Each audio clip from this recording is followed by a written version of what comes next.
Sir, Praveen ಅವರು B J P ಶಾಸಕರ ಮಗ. ಬಿ ಜೆ ಪಿ ಹೇಳಿ ಅವ್ರು ತೊಗೊಂಡಿದ್ರೆ ನೀವು ಹೇಳ್ತಿರೋದು ಸರಿ ಇರ್ತೇನೋ. ನನಗೆ ಮೊದಲೇ ನಿಂಗೆ ಸ್ಪಷ್ಟತೆ ಕೊಟ್ಟಿದ್ದೀನಿ. ಅವ್ರು ತೊಗೊಂಡಿರೋದ್ರಲ್ಲಿ ಬಿ ಜೆ ಪಿಗೆ ಯಾವುದೇ ಸಂಬಂಧ ಇಲ್ಲ. ಅವ್ರ ವೈಯಕ್ತಿಕ ನಿರ್ಧಾರ. ನಮ್ಮ ಹತ್ರ ಚರ್ಚೆ ಮಾಡಿ ವಾಪಸ್ ತೊಗೊಂಡಿಲ್ಲ, ಅಥವಾ ರಾಜ್ಯದ ನಾಯಕರ ಹತ್ರನೂ ಚರ್ಚೆ ಮಾಡಿ ಏನೋ ವಾಪಸ್ ತೊಗೊಂಡಿಲ್ಲ. ಅದು ವೈಯಕ್ತಿಕ ನಿರ್ಧಾರ ಆಗಿದೆ. ಅದು ರಾಜ್ಯದ ಹಿರಿಯರಿಗೆ ನಾನು ತಿಳಿಸಿದ್ದೀನಿ. ಅವ್ರು ಏನು ನಿರ್ಧಾರ ತೊಗೊಳ್ತಾರೋ ಅದ್ರ ಮೇಲೆ ಬಿಟ್ಟಿದ್ದು ಸರ್. ಅವರು ನಾಮಪತ್ರ ಸಲ್ಲಿಸಿದ ಮೇಲೆ ನಮ್ಗೆ ಮಾಹಿತಿ ಕೊಟ್ಟರು. ನಾವು ಯಾರನ್ನು ಕೇಳಬೇಕೋ ಓಟ್ನ ಕೇಳಿದ್ವಿ. ನಮಗೊಂದು ಭರವಸೆನೇ ಇತ್ತು ಗೆಲ್ತಾರೆ ಅಂತ. ಯಾವ ಏನಾಯಿತು ಗೊತ್ತಿಲ್ಲ. ಒಟ್ಟಲ್ಲಿ ನಮಗೇನು ಸಂಪರ್ಕ ಮಾಡಿಲ್ಲ ಅವರು ವಾಪಸ್ ತೊಗೊಬೇಕಂದ್ರೆ. ಅದು ಪಕ್ಷದ ನಿರ್ಧಾರ ಅಲ್ಲ, ಅವರು ವೈಯಕ್ತಿಕವಾಗಿ ತಗೊಂಡಿರೋಂಥ ನಿರ್ಧಾರ. ಕೋಲಾರದಲ್ಲಿ ಐಸಿಎಸ್ಸಿ ಸಿಲೆಬಸ್ನ ಟಾಪ್ ಸ್ಕೂಲ್ ಪಟ್ಟಿಯಲ್ಲಿರುವ ಸರ್ ಎಂ ವಿಶ್ವೇಶ್ವರಯ್ಯ ಇಂಟರ್ನ್ಯಾಷನಲ್ ಸ್ಕೂಲ್ನಲ್ಲಿ 2025-26ನೇ ಸಾಲಿನ ನರ್ಸರಿಯಿಂದ 10ನೇ ತರಗತಿವರೆಗೆ ದಾಖಲಾತಿಗಳು ಪ್ರಾರಂಭವಾಗಿದೆ. ಹೈಟೆಕ್ ಸ್ಕೂಲ್ ಬಿಲ್ಡಿಂಗ್, ನುರಿತ ಶಿಕ್ಷಕರು ಹಾಗೂ ಎಲ್ಲ ವಿದ್ಯಾರ್ಥಿಗಳಿಗೆ ಸ್ವಿಮ್ಮಿಂಗ್ ಪೂಲ್, ಕ್ರಿಕೆಟ್, ಸ್ಕೇಟಿಂಗ್ ಸೇರಿದಂತೆ ಹಲವು ಕ್ರೀಡೆಗಳಿಗೆ ತರಬೇತಿ ನೀಡಲಾಗುತ್ತಿದೆ. ನಿಮ್ಮ ಮಗುವನ್ನ ದಾಖಲು ಮಾಡೋಕೆ ಇಂದೇ ಭೇಟಿ ನೀಡಿ. Sir M Visvesvaraya international school, ಕುಡಾ ಲೇಔಟ್, ಬೆಂಗಳೂರು ಉತ್ತರ, ವಿವಿ ಸಮೀಪ, ಟಮಕ ಬಡಾವಣೆ, ಕೋಲಾರ.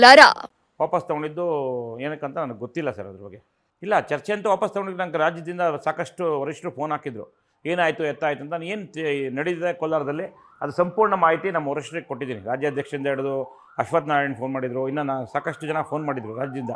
ಅವರೆಲ್ಲರಿಗೂ ಕೋಲಾರದಲ್ಲಿ ಆಗಿರೋ ಈ ಬೆಳವಣಿಗೆಗಳ ಬಗ್ಗೆ.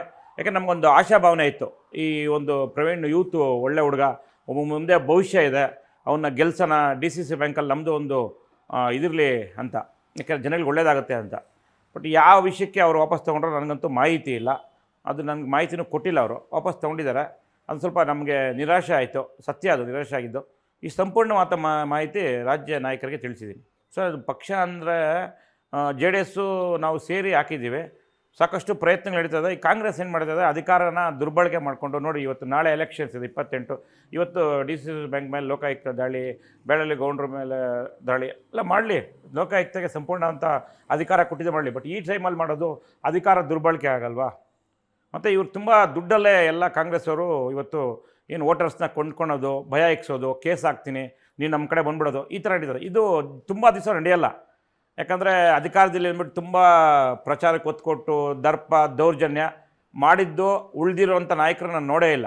ಆ ಕೆಲಸನ ಕಾಂಗ್ರೆಸ್ ನಾಯಕರು ಮಾಡ್ತಾವ್ರೆ.